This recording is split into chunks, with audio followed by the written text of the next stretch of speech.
you refer to, I can't remember which book, but you talk about deep listening also. Deep listening is the kind of listening that can help relieve the suffering of the other person. You can call it compassionate listening. You listen with only one purpose: help him or her to empty his heart. And if you remember that you are helping him or her to suffer less, and then even if he say things full of wrong perceptions, full of bitterness, you are still capable to continue to listen with compassion. Because you know that listening like that, with compassion, you give him or her a chance to suffer less. If you want to help him or her to correct his perception, and then you wait for another time, but for the time being, you just listen with compassion and help him or her to suffer less. And 1 hour like that can bring transformation and healing.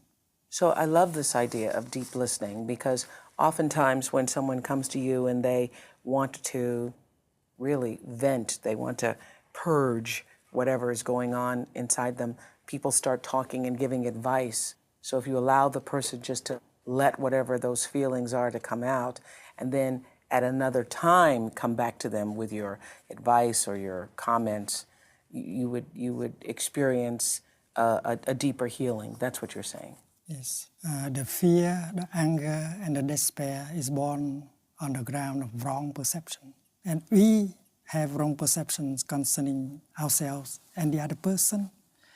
And that is the foundation for conflict and war and violence. You've said that the only way we can begin to end war is due to communication between people. Yes. Mm-hmm. And we should be able to say like this: dear friends, dear people, I know that you suffer a lot.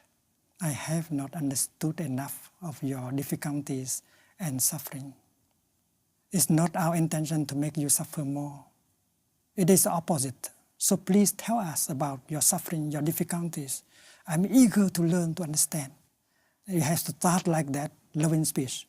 And if we are honest, if we are true, they will open their heart and tell us. And then we practice compassionate, deep listening. And during the process of deep listening, we can learn so much about our own perception and their perceptions.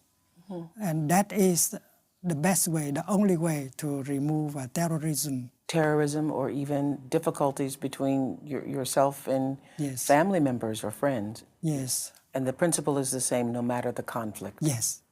Terrorists, anti-terrorists, yes. father and son, right. yourself and your boss, right. yourself and your children, your best friend. Yes.